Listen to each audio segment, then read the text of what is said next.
ची लुसिंगबोइना बीजेपी की मणिपुर की मियामदा हौजिक पाउदम बिगनी।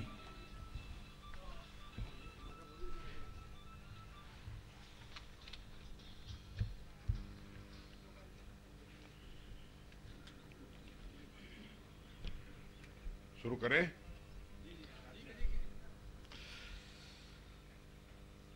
आज की सभा के सभा अध्यक्ष माननीय चौबा सिंह जी, मंच में उपस्थित हमारे वरिष्ठ साथी और हमारे मार्गदर्शक पद्मनाभ आचार्य जी, आपके प्रशिक्षण शिविर के उत्तर पूर्व के इंचार्ज हमारे साथी पंचानन राउत जी, सम्मानित मंच, आज की इस प्रशिक्षण शिविर में मणिपुर के विभिन्न कोने कोने से आए और जिलों से आए हुए हमारे बुजुर्ग साथियों, भाइयों बहनों और मेरे संग्रामी साथियों, मणिपुर एक खूबसूरत प्रदेश। मैं जब भी चर्चा करता हूं सुदूर दिल्ली में बैठकर आपके बारे में, तो लोग बड़े ध्यान से सुनते हैं और मैं उनको कहता हूं कि उत्तर पूर्व, क्योंकि बहुत सारे लोग उत्तर पूर्व के बारे में नहीं जानते, और जब मैं उत्तर पूर्व का प्रभार मिला तो लोग कहने लगे कि उत्तर पूर्व का मतलब नागालैंड है, मिजोरम है, मेघालय है, मणिपुर है। ये सब कैसे लोग हैं? नागालैंड के बारे में लोग जानते हैं, मिजोरम के बारे में भी कुछ जानते हैं। मैंने कहा आप मणिपुरियों के बारे में भी कुछ जानते होंगे, किंतु एक नई चीज मैं बताता हूं कि पूरे भारत में इतना चंदन नहीं घसा जाता जितना अकेले मणिपुर में घसा जाता है। कोई भी मणिपुरी बिना चंदन घसकर उसका तिलक लगाए हुए घर से नहीं निकलता, और उतनी तुलसी की माला नहीं पहनी जाती पूरे भारत में जितना मणिपुर में पहनी जाती है।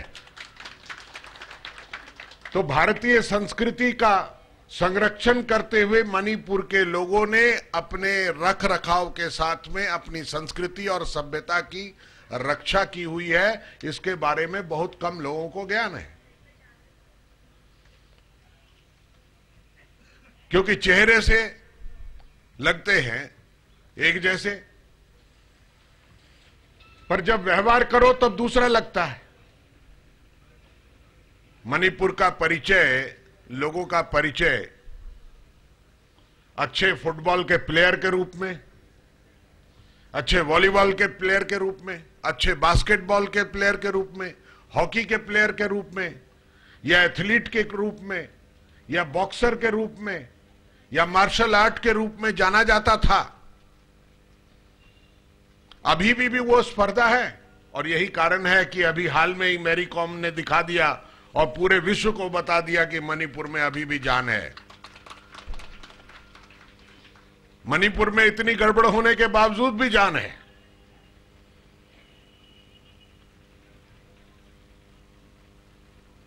मुझे बहुत इच्छा थी मेरी, जैसे पंचानन जी ने कहा कि मणिपुरी वो बोलना चाहते हैं और नेक्स्ट बार वो बोलेंगे। मेरी भी बहुत इच्छा थी कि मैं मणिपुरी में भाषण दूं, क्योंकि मैं बहुभाषी हूं। मैं उत्तर पूर्व की नागामीज बोल लेता हूं, समझ लेता हूं, असमीज समझ लेता हूं, बोल लेता हूं, बंगाली बोल लेता हूं, पढ़ लेता हूं, लिख लेता हूं, बहुभाषी हूं। तो कल को आपकी मणिपुरी का एक स्क्रिप्ट भी पढ़ना सीख जाऊंगा मैं, और पढ़ूंगा, और आने वाले दिनों में जब आऊंगा तो मैं कोशिश करूंगा कि आपसे आपकी मातृभाषा में ही बात कर सकूं। वैसे तो हिंदी राष्ट्रीय भाषा है, और राष्ट्रीय भाषा का मतलब अगर आप कृष्ण उपासक हैं कि कृष्ण प्रिया हैं या विष्णु प्रिया हैं, तो उनकी जो साधना या मंत्र आखिर तो संस्कृत में लिखे हुए हैं, और संस्कृत की जो लिपि है वो देवनागरी लिपि है, उसी को पढ़कर आगे आप अपनी लिपि में लिखकर उसका उच्चारण करते हैं। तो मैं कोशिश करूंगा कि आगे मैं आपको आपकी भाषा में बात कर सकूं। आज मुझे विषय दिया गया है इसके उद्घाटन के साथ साथ मिशन 272 प्लस के बारे में बोलने के लिए।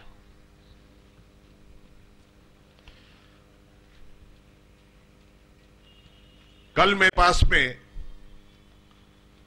मैं पिछले 2 दिनों से गुवाहाटी में था, कल मेरे पास में एक नौजवान साथी आए और उन्होंने सवाल किया कि ये मिशन 272 प्लस क्या है। तो मैंने उनको बोला कि आपको पता है कि लोकसभा में पूरी संख्या कितनी है? तो 543। तो 543 को अचीव करने के लिए, उसका मेजॉरिटी अचीव करने के लिए आपको 272 चाहिए। तो मैंने उनको एक उदाहरण दिया। मैंने क्या, मिल्खा सिंह का नया पिक्चर आया है, भाग मिल्खा भाग, वो देखा है क्या? बोले हाँ देखा है। मैंने कहा उसमें क्या है? मिल्खा सिंह को उसका सामने क्या लक्ष्य रखा गया कि वो भागना सीखा, और जब देश का बंटवारा हुआ, जो उधर का पंजाब था, जो पश्चिमी पंजाब था, वो जब पाकिस्तान का हिस्सा बन गया और उसको अपना घर छोड़कर आना पड़ा, तो जब उसका कंपटीशन पाकिस्तान के लोगों से होता था तो वो टारगेट लगाता था कि मैं एक पाकिस्तानी को कैसे हराऊं इंटरनेशनल फील्ड में। तो वो पहले देखता था कि भाई ये टारगेट में कितना, इसके पहले का रिकॉर्ड क्या है, ये 200 मीटर का, 400 मीटर का या 100 मीटर का रिकॉर्ड क्या है, पहले उसको सामने रखता था और उसके बाद दौड़ने की प्रैक्टिस करता था और अंततः मैदान में गोल्ड मेडल लेता था। तो जब भी कोई भी प्रतिद्वंद्विता में जाना है तो उसके सामने एक लक्ष्य रखना है, और वो लक्ष्य क्या है कि हमको अपनी शक्ति से 272 का आंकड़ा पार होना है, तभी हम अपनी सरकार बना सकेंगे, अपने विचारधारा की सरकार बना सकेंगे। और वो आंकड़ा है 272। इस 272 को अचीव करने के लिए कारण क्या है? आज हमारी देश की अवस्था क्या है? देश की जो अवस्था है उसके अनुसार देश की हर एक राजनीतिक पार्टी चाहती है कि जो सरकार, अगर कोई सवाल करे किसी से कि मुख्य 2 कारण बताइए कि इस सरकार को क्यों हटाया जाए, तो उसमें कारण क्या आता है? सबसे पहला कारण आता है कि महंगाई है। आता है कि नहीं आता है? क्या आप मेरी बात से सहमत हैं? हाय तो जरा जोर से बोलिए। महंगाई पहला कारण है, क्योंकि घर की जो मालकिन है अर्थात स्त्री है, उसका बजट गड़बड़ हो गया। राशन पानी के कारण गड़बड़ हो गया, स्कूल का फीस बढ़ गया, क्योंकि महंगाई हुआ तो स्कूल का फीस बढ़ गया, बच्चों का फीस बढ़ गया, बच्चों का स्कूल का ड्रेस का कीमत बढ़ गया, उसका जूता का कीमत बढ़ गया, उसको दूध पिलाना है उसका बढ़ गया। हर चीज का बढ़ जाने से उसकी बजट जो है, जो मालिक है घर का, हस्बैंड आके कुछ पैसा देता है कि इससे घर चलाना है, उसका बजट टोटल बिगड़ गया। उसका पहला कारण है महंगाई। दूसरा कारण पूछा जाए तो एक स्वर से जवाब आता है कि सरकार में भ्रष्टाचार बहुत ज्यादा है। यही आता है ना, भ्रष्टाचार का सवाल ही आता है, करप्शन। इन दो विषयों को लेकर कश्मीर से लेकर कन्याकुमारी तक और कच्छ से लेकर मोरे तक हर एक आदमी चाह रहा है कि इस सरकार को, कांग्रेस द्वारा शासित सरकार को उठाकर अरेबियन सी में या बे ऑफ बंगाल में फेंक दो, और ऐसे मत फेंको कि वापस तैर के आ जाए, पत्थर बांध के फेंको कि डूब जाए, ऊपर आ ही नहीं सके। किंतु इसके साथ एक और सवाल आता है,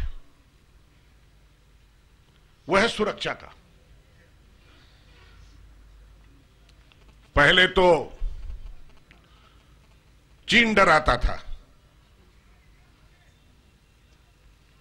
और चीन डराता था भारत को, और हमारे तरफ से कोई कार्रवाई नहीं होती थी। हमें पता लगता था कि हमारा 2 चौकी 4 चौकी या और कुछ इलाका उन्होंने अनुप्रवेश करके घुस के बैठ गया है। फिर पाकिस्तान रोज सीज फायर का उल्लंघन करके हमारे फौजी लोगों को मार के चले जाते हैं। हमारे पीछे कश्मीर का पास में एक थाने पर हमला हुआ, एक आर्मी का चौकी पर हमला हुआ। कितना दिन हम व्हाइट फ्लैग लेके घूमते रहेंगे? कितना दिन? व्हाइट फ्लैग मतलब शांति का दूत। कितना दिन हम व्हाइट फ्लैग दिखाकर उनसे डरते रहेंगे? अभी चीन और पाकिस्तान तो डराता ही है, अभी बांग्लादेश भी डराने लगा। और बांग्लादेश के बाद बड़ा आश्चर्य होता है कि आपके बॉर्डर पर म्यांमार भी हमें डराने लगा है, और हम लोग चुप है। ये तीसरा मसला है जो सुरक्षा का है, और जो सुरक्षा हर एक भारतवासी के स्वाभिमान से जुड़ा हुआ है।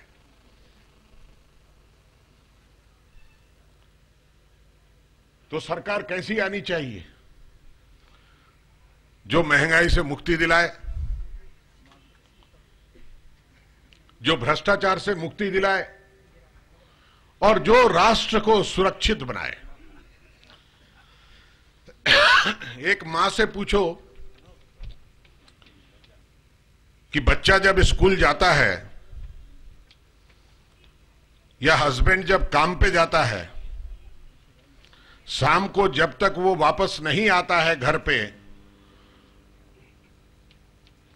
तो एक मां की, एक पत्नी की, एक बहन की और बेटी की क्या अवस्था होती है। वो इंतजार करते हैं कि वो सुरक्षित लौटेगा या नहीं लौटेगा, और जब उनका मन का धड़कन बढ़ जाता है, दिल का धड़कन बढ़ जाता है, डर लगने लगता है, कोई टीवी पर ब्रेकिंग न्यूज आ जाता है,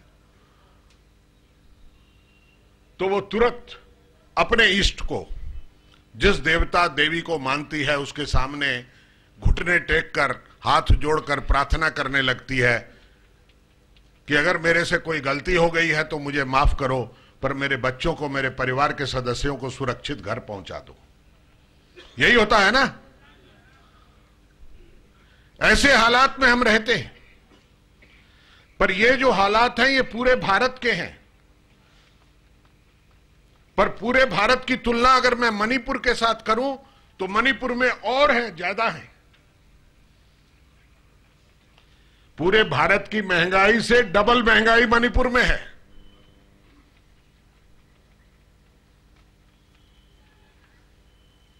पूरे भारत की भ्रष्टाचार से डबल भ्रष्टाचार मणिपुर में है,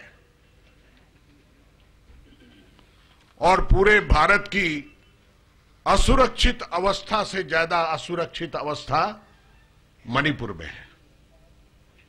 इन तीनों चीजों से मुक्ति पाने के लिए आपको तो कोई संकल्प लेना पड़ेगा ना, आपको तो कुछ आगे बढ़ना पड़ेगा।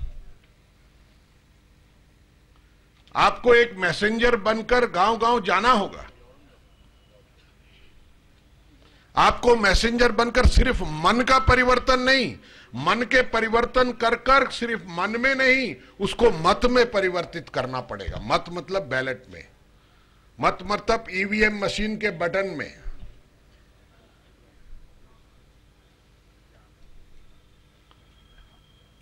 उसके लिए सोचना पड़ेगा कि आखिर हमें उसके लिए तैयारी कैसे करनी है। तो सबसे पहले जैसे एक शरीर को चलने के लिए शरीर स्वस्थ होना चाहिए, और शरीर स्वस्थ होगा तो हाथ पैर चलेगा,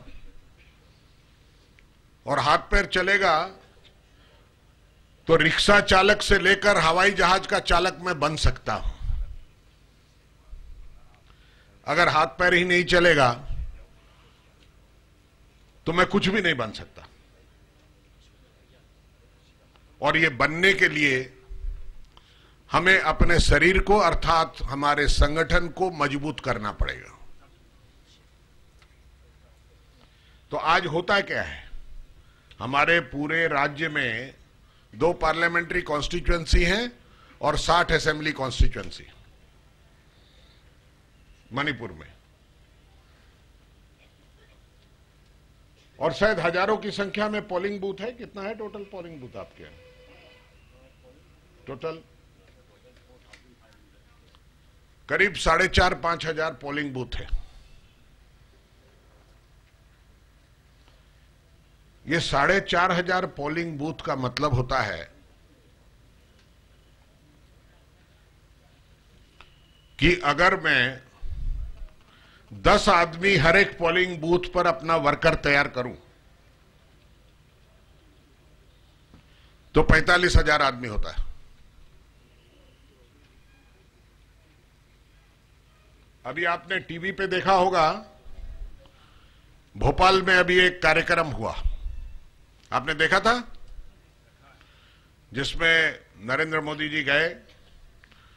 भोपाल से कार्यक्रम हुआ जहां विश्व का सबसे बड़ा पार्टी के कार्यकर्ताओं का 7.5 लाख कार्यकर्ता एक जगह इकट्ठे होकर उन्होंने वहां पर हमारे नेताओं का मार्गदर्शन लिया। उस मीटिंग में सिर्फ पोलिंग बूथ के कार्यकर्ता को बुलाया गया था, जनता को नहीं बुलाया गया था। वहां पर 55,000 पोलिंग बूथ है, और 55,000 पोलिंग बूथ के मिनिमम 10 लोगों को लेकर आना है, ऐसा कहा गया। तो अगर 10 ही आएंगे तो 5.5 लाख लोग आता है, किंतु कुछ लोगों ने उत्साहित होकर 10 से भी ज्यादा लाए तो 7.5 लाख आदमी आया हुआ।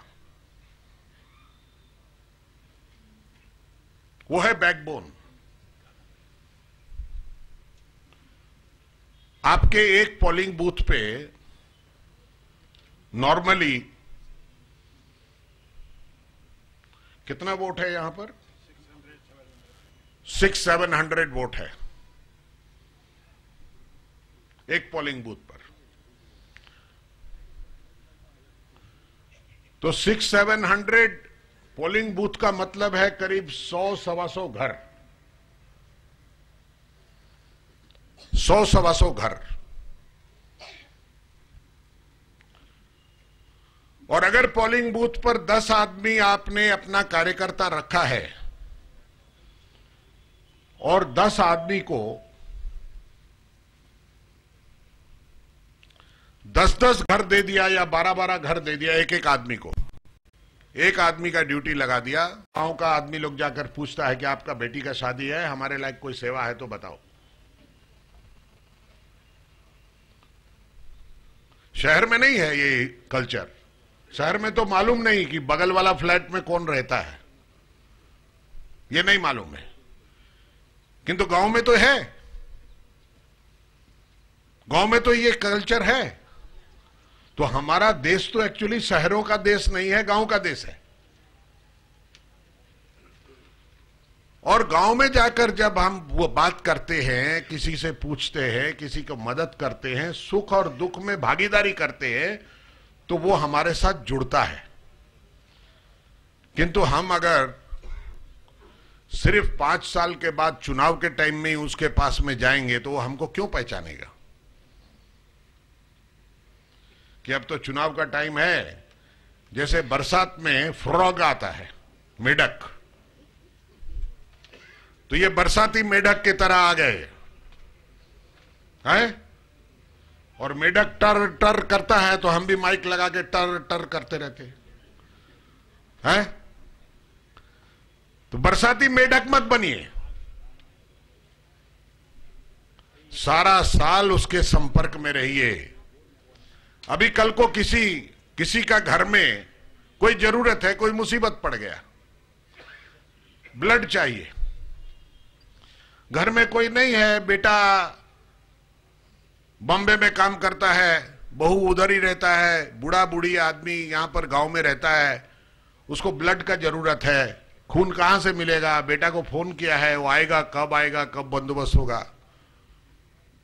किंतु हमारा कार्यकर्ता जाकर बोलेगा, मां कोई चिंता नहीं है तुमको, ब्लड का ग्रुप क्या है बताओ, हम देखते हैं, हम लोगों का ग्रुप में होगा तो हम डोनेट करा देंगे, और नहीं तो हम व्यवस्था करते हैं। किसी का घर में कोई कॉम्प्लिकेटेड प्रेगनेंसी का केस हो गया है, उसको हॉस्पिटल तक पहुंचाना है, घर में कोई आदमी नहीं है, गाड़ी नहीं है, घोड़ा नहीं है, कैसे जाएगा। अगर कार्यकर्ता उसको मदद करता है तो सारा जिंदगी उसको याद करता है। तो लोगों को प्यार से जीतो, लोगों की सेवा करके उसका मन जीतो, और उसको अपने साथ जोड़ो, अपनी विचारधारा के साथ जोड़ो। विचारधारा क्या है? सेवा। कोई भी पॉलिटिकल आदमी को पूछिए, भाई क्या काम करते हैं, तो सेवा करता हूं जी मैं।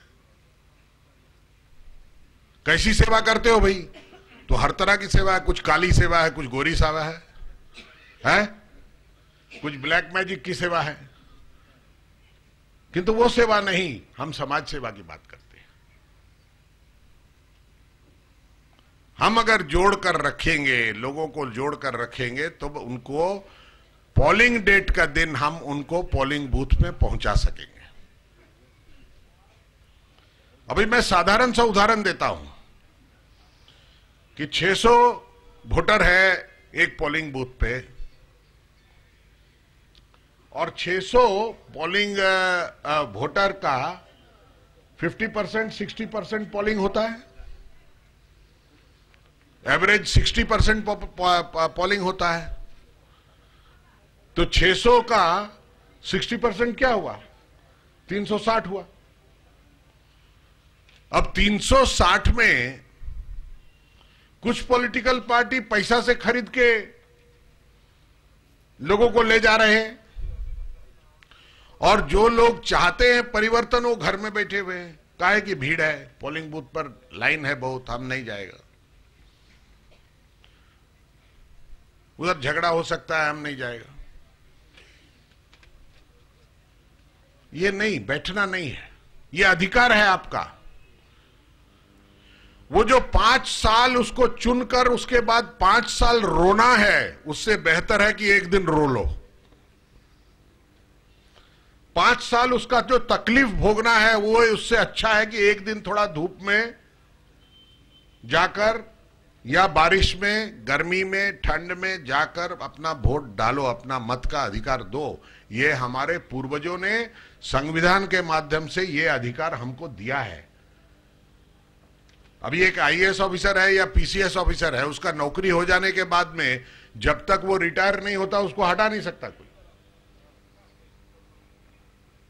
किंतु एक पॉलिटिशियन को, एक पंचायत का मेंबर हो, एक वार्ड कमिश्नर हो, एक जिला परिषद का मेंबर हो, एक ऑटोनोमस काउंसिल का मेंबर हो, और एक एमएलए एमपी हो, उसको हर 5 साल पर जनता के दरबार में आकर हाथ जोड़कर वोट मांगना पड़ता है।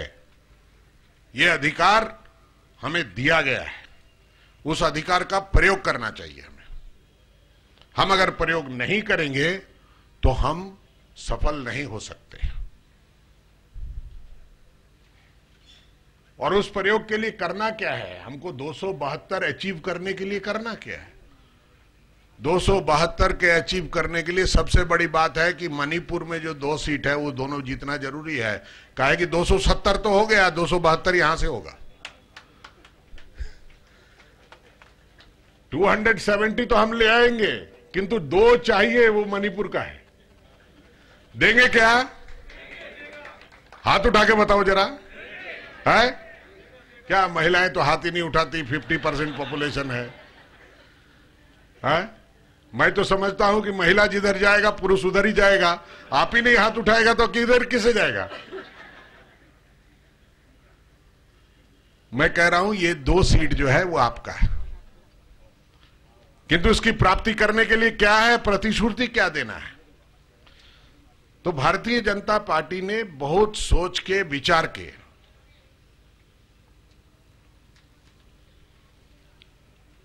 हमारे वर्तमान मुख्यमंत्री और प्रधानमंत्री के उम्मीदवार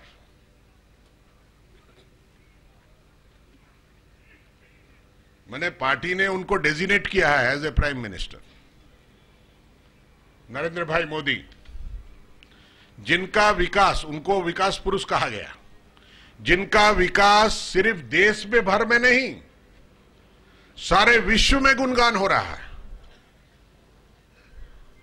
अभी आपने देखा 4 दिन पहले वॉशिंगटन में इमर्जिंग इकोनॉमिक फोरम का एक बैठक था, जिसमें वर्ल्ड के 46 इमर्जिंग इकोनॉमीज और इमर्ज्ड इकोनॉमीज के फाइनेंस मिनिस्टर, कॉमर्स मिनिस्टर और दूसरे मिनिस्टर्स और अपने FIIs, IDA, IMF, world bank के अधिकारी लोग बैठे हुए थे।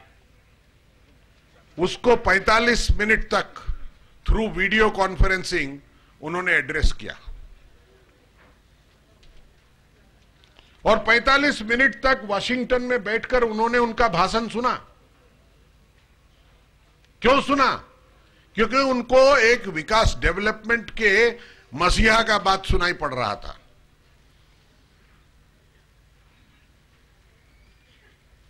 और जो 3 विषय के लिए सारा देश उद्वेलित है, महंगाई, भ्रष्टाचार और सुरक्षा,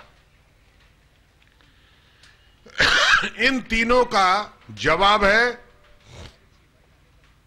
गुड गवर्नेंस। अर्थात गुड गवर्नेंस आएगा तो भ्रष्टाचार बंद होगा।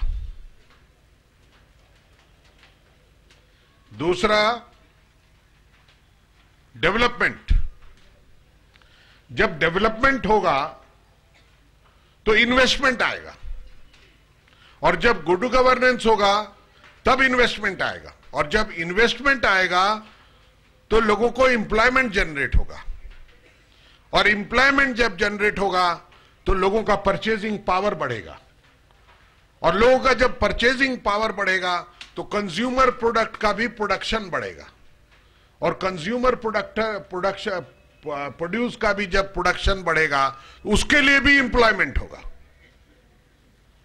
ये एक टोटल इकोनॉमी को स्पीड अप करने का एक सर्कल है, और वो आ सकता है इन 2 चीजों से, एक गुड गवर्नेंस और दूसरा डेवलपमेंट से। किंतु जब इन्वेस्टर क्या है, जिसके पास में पैसा नहीं है, कुछ नहीं है, उसको कोई चिंता नहीं है, कोई चोर आके छीन के ले जाएगा, कोई तस्कर आएगा या उसमें आग लग जाएगा, कुछ होगा, उसको डर नहीं है क्योंकि उसके पास है ही नहीं कुछ। किंतु जब ये इकोनॉमिक डेवलपमेंट होगा, जब परचेजिंग पावर बढ़ेगा, तो लोगों को इंटरनल और एक्सटर्नल सुरक्षा का भी जरूरत पड़ेगा। तो सुरक्षा देने का मतलब ये नहीं है कि जो हमारे पॉलिटिकल लीडर लोग आजकल सामने जिप्सी, पीछे जिप्सी, ब्लैक कैट लग लेके घूमते हैं, वही नहीं, वो सुरक्षा नहीं चाहिए बाबा हमको। हमको सुरक्षा का मतलब सुरक्षित माहौल चाहिए, एटमॉस्फेयर चाहिए, जहां हमको बंदूकधारी पुलिसमैन या कमांडो फोर्स हमारा रक्षा कर रहा है, ये नहीं। हमको एक माहौल चाहिए, वैसा ऐसा एटमॉस्फेयर चाहिए जहां पर हम अपने आप को सुरक्षित महसूस कर सकें, जहां हमको ये डर ना हो कि अरे भाई मैं इधर जा रहा हूं, कोई पकड़ के खींच के ले जाएगा और फिर मेरा घर में फोन करेगा इतना पैसा दो तब छोड़ेगा। तो उस सुरक्षित माहौल के लिए भी गुड गवर्नेंस, डेवलपमेंट चाहिए। नहीं तो क्या हाल है। अभी मैं आ रहा था तो किसी ने एक एसएमएस भेजा मेरे को, मैं पढ़ के सुनाता हूं आपको।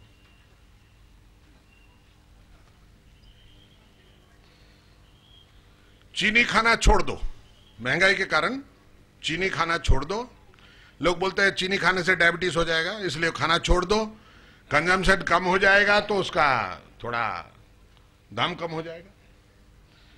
प्याज खाना छोड़ दो, प्याज आजकल बहुत महंगा है, तो इसलिए प्याज खाना छोड़ दो। पवार साहब, शरद पवार है एग्रीकल्चर मिनिस्टर, उन्होंने बोला कि टमाटर खाना छोड़ दो। टमाटर खाना क्यों छोड़ दो? क्योंकि वो केचप फैक्ट्री में जाना है टमाटर। आम आदमी टमाटर का सलाद नहीं खाएगा, टमाटर का चटनी नहीं खाएगा, वो केचप फैक्ट्री में जाएगा और वो पेप्सी का केचप फैक्ट्री चले, इसलिए आम आदमी टमाटर खाना छोड़ दो। और आपके जो चीफ मिनिस्टर हैं इबोबी जी, वो बोलते हैं बिजली जलाना छोड़ दो। वैसे हमने छोड़ा ही हुआ है मणिपुर में, हम तो स्विच ऑन करके ही छोड़ देता है, जब आएगा आएगा, नहीं आएगा नहीं आएगा। कहा कि सारा दिन में तो आना नहीं है उसने। और कुछ गांव वाला लोग तो स्विच ऑन करके ऊपर सेलो टेप लगा दिया है कि हम ऑफ कभी भी नहीं कर रहा है, फिर भी नहीं आ रहा।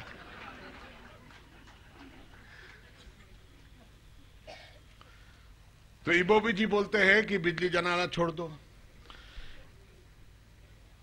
एक हम लोगों का, भारतवासी का एक कमजोरी है सोना। कुछ भी होगा तो थोड़ा एक सोना खरीदना है। बच्चा का अन्नप्राशन करेगा तब भी एक थोड़ा सोना कुछ चाहिए। तो चिदम्बरम साहब बोलते हैं सोना खरीदना छोड़ दो, क्योंकि सोना लेने से ये फॉरेन एक्सचेंज जा रहा है, इसलिए हम फॉरेन एक्सचेंज कंट्रोल नहीं करेगा। हम दूसरा चीज, हम क्या है, हम कैश्यू नट बाहर से इंपोर्ट करेगा, उसके लिए फॉरेन एक्सचेंज देगा। हम एलमंड लाएगा बाहर से, उसके लिए देगा। हम अपना बच्चा लोगों को खेलने के लिए इंपोर्टेड टॉयज लाएगा, वीडियो गेम्स लाएगा, उसके लिए देगा। मोबाइल फोन लाएगा, उसके लिए देगा।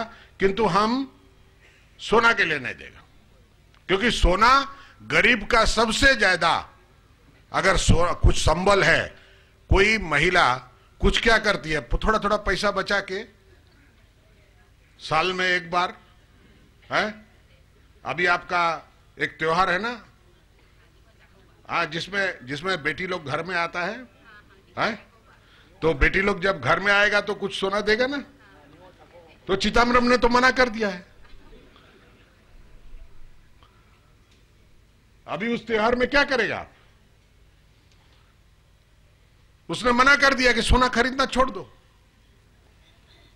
कुछ लोग बोल रहे हैं क्या कि बिजली जब नहीं आता है तो बिजली का बिल देना छोड़ दो,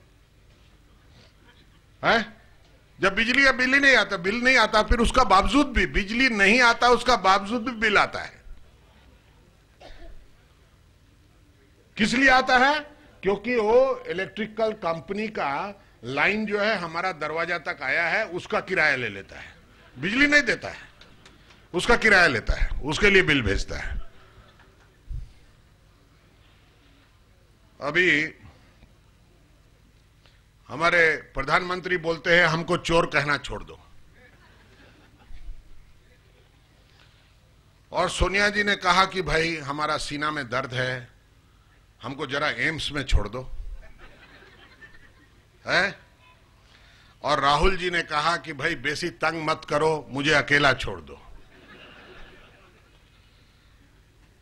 और मोइली जी कहते हैं कि गाड़ी में पेट्रोल भराना छोड़ दो। मोइली पेट्रोलियम मिनिस्टर है। आपको सबसे ज्यादा तकलीफ है जब इकोनॉमिक ब्लॉकेड होता है तो पेट्रोल नहीं आता है, डीजल नहीं आता है, सब ब्लैक होता है। उन्होंने बोला है कि आप पेट्रोल भराना छोड़ दो। मतलब आप अपना जो भगवान ने 11 नंबर का गाड़ी दिया है, 2 पैर, उसी पे चलो, आपका डेवलपमेंट होगा। तो अभी मोदी जी ने नारा दिया है,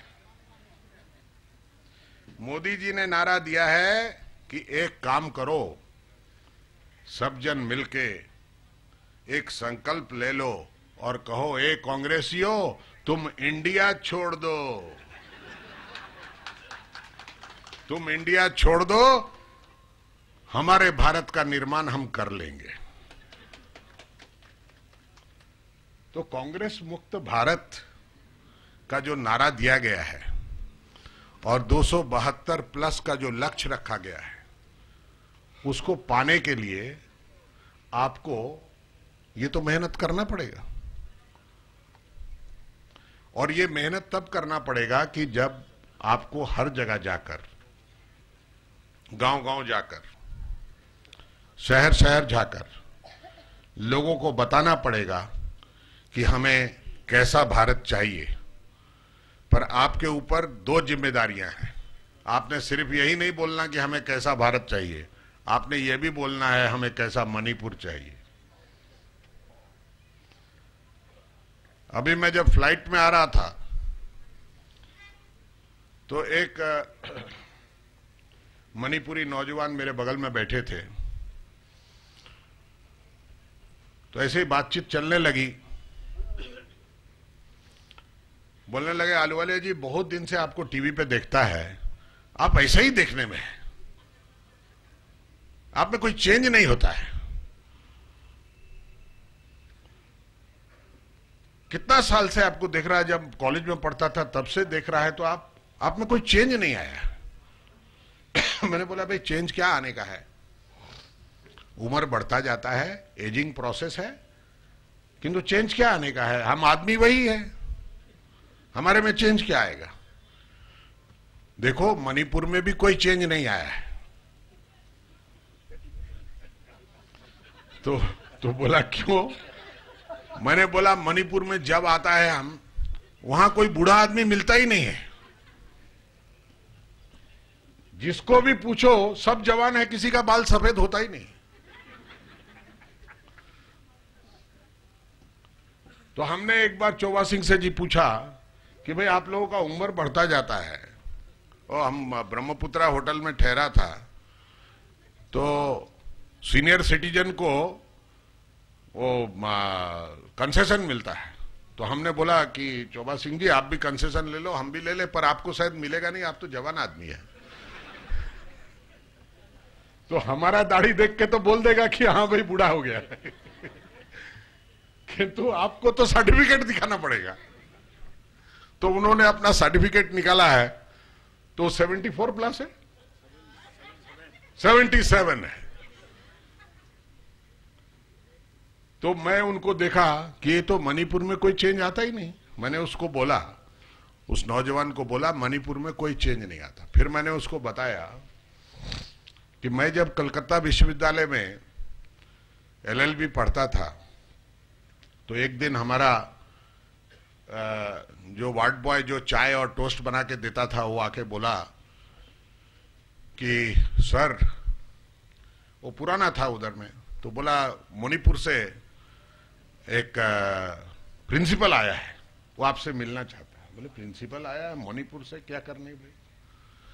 हम तो जानता है भाई, रेवती रमन सिंह हमारा सहपाठी है, वो पढ़ रहा है।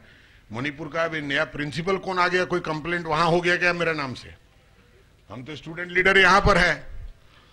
तो बोला नहीं नहीं नहीं नहीं, वो इसी कमरा में रहता था पहले। वो क्या नाम अब बताया, वो जलजीत सिंह लॉ कॉलेज का प्रिंसिपल। वो जिस कमरा में रहते थे हार्डिंज हॉस्टल में, उस कमरा में मैं रहता था। वर्ष का फर्क है, काफी फर्क है। मैं छात्र था और वो प्रिंसिपल थे। और वो आए और मिले और बोले मैं इस रूम में देखना आया था कि अभी कौन रह रहा है। मैं कलकत्ता यूनिवर्सिटी में किसी काम से आया था, तो मैं देखने आया। तो हमने उनको पैर छू के प्रणाम किया और हमने बोला कि साहब आपके कमरा में मैं रह रहा हूं और आपने इस कमरा में कुछ शुद्धिकरण कर दिया क्या उस टाइम? जैसे यहां पढ़ाई पे मन बहुत लगता है। तो आप तो प्रिंसिपल बन गया, हम प्रिंसिपल तो नहीं, किंतु प्रिंसिपल के बाहर में जो पियोन खड़ा रहता है उसमें बनने के लायक बन जाओ, उसका आशीर्वाद दे दीजिए आप। तो नहीं, उन्होंने बोला कि नहीं नहीं ऐसा बात नहीं है। उन्होंने फिर एक बात बताया मेरे को कि जिंदगी में काम करिए, इतिहास मत पढ़िए, इतिहास बनाइए। तो मैंने उनको याद दिलाया कि मैं जब छात्र जीवन में था, बंगाल में पढ़ता था, तो एनसीसी करता था। तो मेरा जो उस्ताद था उसने मेरे को एक बात कहा था कि सुरेंद्र,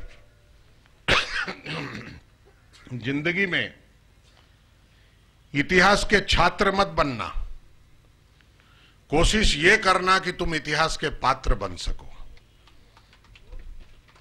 अर्थात don't try to become the student of history, but try to become part of the history.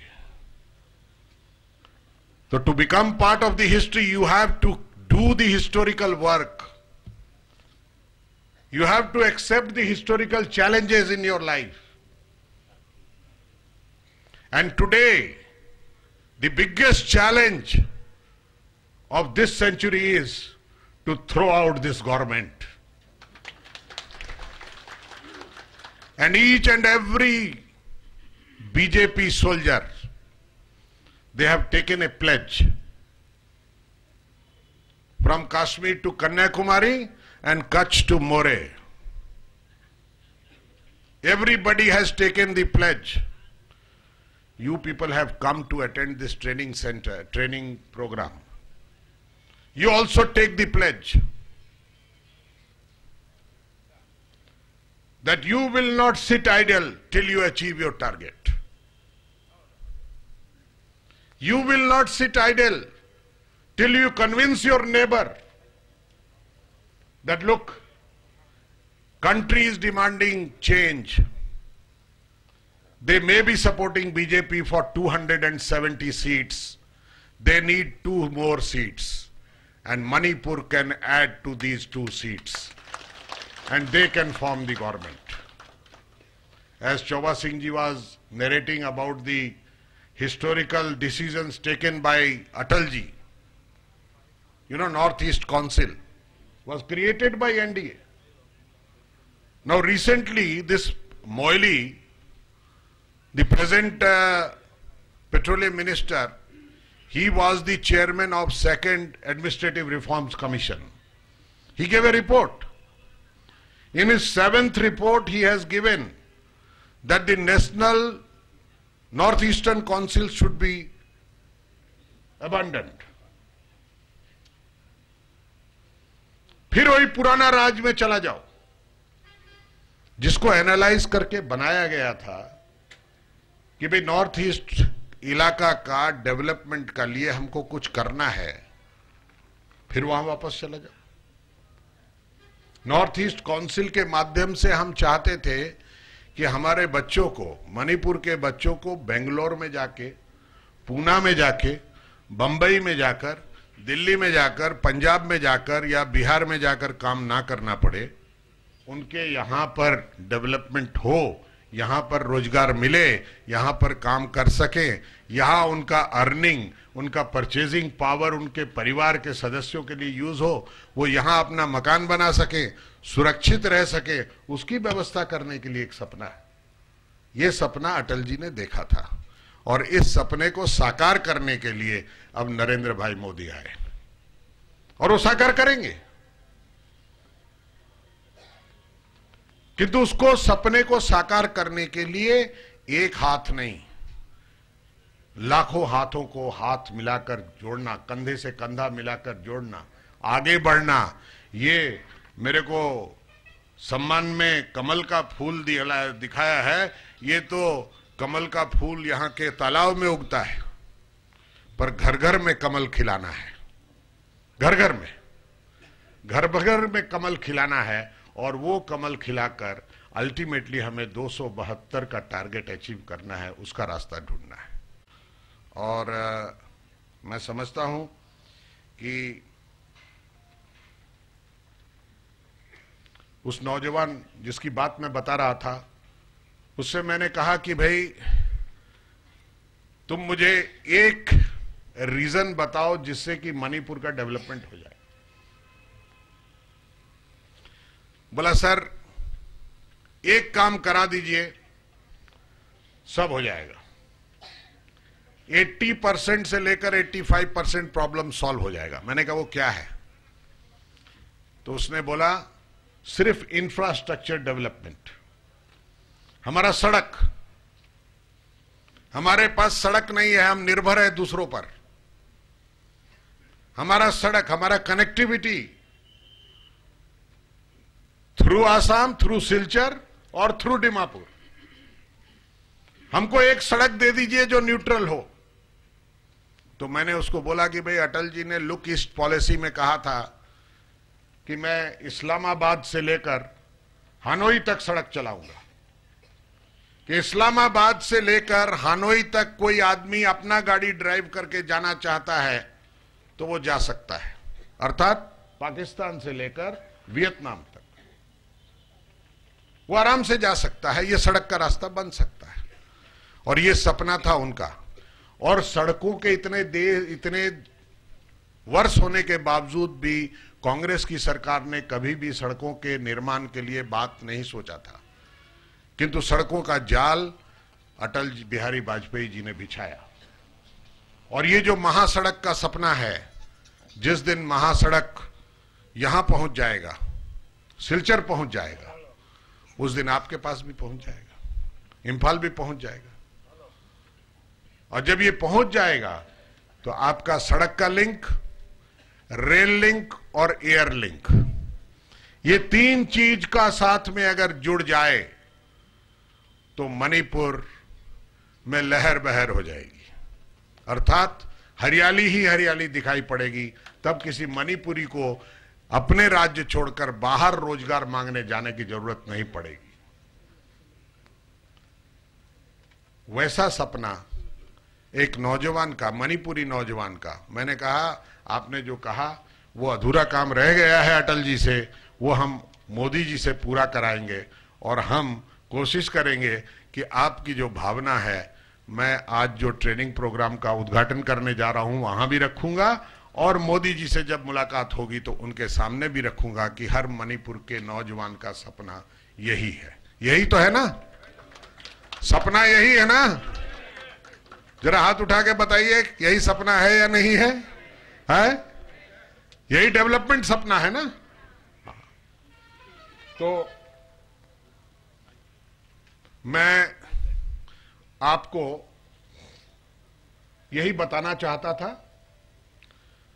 पर यह लक्ष्य देकर चला जा रहा हूं ऐसा मत सोचिएगा, क्योंकि मैं दोपहर को आपके मणिपुर की कैंपेन कमेटी पदाधिकारियों की बैठक ले रहा हूं, उनके साथ बैठ रहा हूं, उनके साथ चर्चा कर रहा हूं, उनको जिम्मेवारियां दे रहा हूं। और आप भी ट्रेनिंग लेकर जिम्मेदारी लेने के लिए तैयार होइए, और तैयार होकर आगे काम करिए। मैं आपको नहीं बोलता कि आप झंडा लेकर, डंडा लेकर या फ्लैग लेकर बैच लगाकर धरना पे बैठिए या प्रोसेशन करिए, माउथ टू माउथ कैंपेन होता है, ईयर टू ईयर कैंपेन होता है। एक बहुत बड़े संत हुए हैं, शायद यहां पर भी उनका भक्त लोग होंगे, श्री श्री अनुकूल ठाकुर जी के। उड़ीसा में, बंगाल में, त्रिपुरा में और असम में हर जगह हैं, यहां पर भी होंगे अनुकूल ठाकुर जी के संत। उन्होंने एक बात कही है, उन्होंने कभी भी अभी अपने आश्रम से बाहर नहीं निकले, उनको जो मिलने गया उसको जो कहा वो मैसेज बाहर निकला। तो उनका एक कहना होता था, मानुष आपन टाका पर जोतो पारिस मानुष धर, अर्थात मनुष्य अपना है, रुपया पराया है। जितना हो सके मनुष्य को अपने गले लगाओ, मनुष्य को अपने साथ जोड़ो, तभी तुम्हारी जीवन सार्थक होगा। तो एक पॉलिटिकल पार्टी का भी वही धर्म है कि आप जितने लोगों को अपने साथ जोड़ सकेंगे तभी आप सफलीभूत हो सकेंगे, आपके इलाके का कैंडिडेट जीत सकेगा। और जीत सकेगा तो आप स्वाभिमान होकर कह सकेंगे कि मैं भारतीय जनता पार्टी का सिपाही हूं, भारतीय जनता पार्टी का समर्थक हूं, और हमारे कारण ये जो सारे देश का प्रॉब्लम था वो सॉल्व हमने किया है, हमने अपनी दोनों सीट जिता के भेजी है। यही कहकर मैं आपसे इजाजत चाहूंगा। वंदे मातरम, जय हिंद।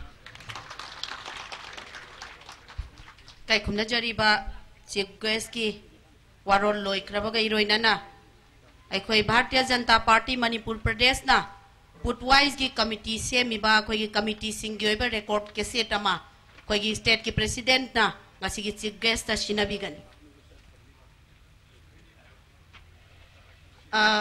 श्री अलुवालिया जी के हाथ में हमारी पार्टी के अध्यक्ष जी ने हमारी बुटवाइज कमेटी का कैसेट देंगे।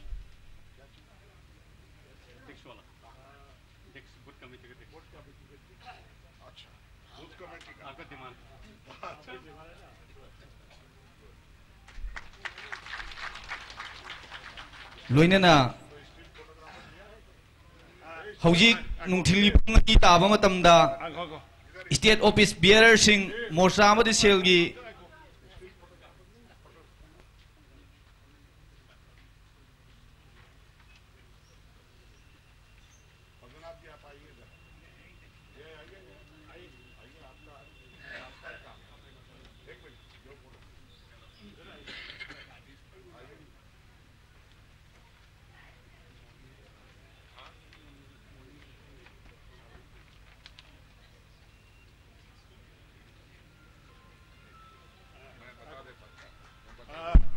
अना सिनजरीबसे अखोना बुट लेवल की बुट सेमगिबा कमिटी मयाम सिंगदो अवाटपा थुना सेमबिरो हाइबने अयाम्बा लोइसनबरो अखोना दिस समलोरगा माय मखोत सिनबनी आदा दिल्ली दा येंगनबा। ये जो बूथ कमेटी का हमारा, जैसे मैं बता रहा था आपको कि 600 वोट में 60% अगर एवरेज वोट होता है तो 360 वोट पड़ता है। उस 360 में कुछ लोग हमारे समर्थक हैं, कुछ नहीं हैं, और कुछ लोग बिक्री होते हैं। किंतु हमारी कोशिश ये होनी चाहिए कि भाई तुम आज अपने मत के अधिकार को बेचो मत, पर आज अपने स्वाभिमान की लड़ाई में अग्रसर होने के लिए समर्थन करो। तो ये राजनाथ जी ने, हमारे जो राष्ट्रीय अध्यक्ष हैं, उनका कंसेप्ट था कि बूथ कमेटी बनेगी, इसमें हर एक बूथ कमेटी के मेंबर का मोबाइल नंबर है। हम लोगों ने सीडी में मांगा था कि हम सिर्फ ये बूथ कमेटी एक जाली कमेटी नहीं, पर ये जब इसमें जाएगा तो ये हमारा बीजेपी का मदर कंप्यूटर में डाला जाएगा, और मदर कंप्यूटर में अगर राजनाथ जी बोलेंगे आलूवाले जी वो चंद्रपुर जी का अपना ये वहां का पोलिंग बूथ का इतना नंबर जो है उसका मेंबर से बात कराइए, तो कंप्यूटर नंबर डायल करेगा और वहां पर कोई सुखजीत सिंह है, वो टेलीफोन उठाएगा, बोलेगा कि हाँ आपका नाम सुखजीत सिंह है, बोले यस हमारा नाम सुखजीत सिंह है, आप कहाँ रह रहे हैं, तो मैं फलानी जगह रह रहा हूं, आपका बूथ नंबर ये है, हाँ है, मैं राजनाथ सिंह बोल रहा हूं, राष्ट्रीय अध्यक्ष। तो ये संपर्क सूत्र है। ये हमने एक नॉर्थ ईस्ट का NEBJP2014.in एक वेबसाइट है, उसमें भी मणिपुर का है, डिटेल है, और उसमें भी हम इसको डाल देंगे। उसमें पोलिंग बूथ का लिस्ट भी रहेगा। वैसे ही एक नॉर्थ ईस्ट का, एक north east BJP north east mission 2014 एक फेसबुक है, जिस पर बहुत फेसबुक से मणिपुर से यंग लड़का लड़की लोग मेरे को लिखते हैं, वो लोग संपर्क में रहते हैं और यहाँ के प्रॉब्लम के बारे में लिखते हैं, और यहाँ का बात लिखकर हमारे विजन डॉक्यूमेंट में ऐड करिए या मैनिफेस्टो में ऐड करिए, ऐसा रिक्वेस्ट करते हैं। तो आप भी उस फेसबुक पर अगर आप लोग हैं कोई, उस फेसबुक पर जा सकते हैं। उस वेबसाइट पर अगर है तो उस वेबसाइट पर जा सकते हैं। जो लोग मेंबर बनना चाहते हैं वो मेंबरशिप ले सकते हैं वेबसाइट के थ्रू। वेबसाइट में आप अपना डिटेल भरेंगे, हमारे ऑफिस से फोन आएगा आपको, और फिर आपका जो डेजिनेटेड इलाका का जो डेजिनेटेड ऑफिस बेयरर है उसको कहा जाएगा आपसे संपर्क करके आपको मेंबर बनाए। आप अगर वॉलंटियर बनना चाहते हैं, आप अगर कुछ चीज में एक्सपर्टाइज है आपको, suppose you are a artist, क्योंकि मैं बहुत यंग लड़का लड़की को मिलता हूं मणिपुर का, मैं जितना लोगों से पूछता हूं, बोला मैं फिल्म प्रोडक्शन करता हूं। तो मैंने बोला तुम्हारा मणिपुर में भी फिल्म प्रोडक्शन शुरू हुआ?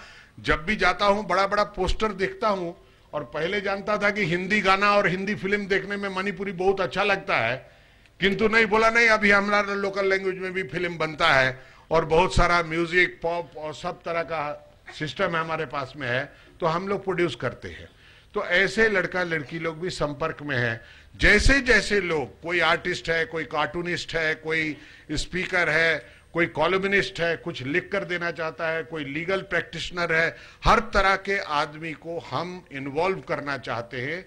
उस वेबसाइट पर जाकर NEBJP2014.in www.NEBJP2014.in पर जाकर आप अपना वॉलंटियर या आप अपना मेंबरशिप या आप अपना वोटर रजिस्ट्रेशन भी चेक कर सकते हैं।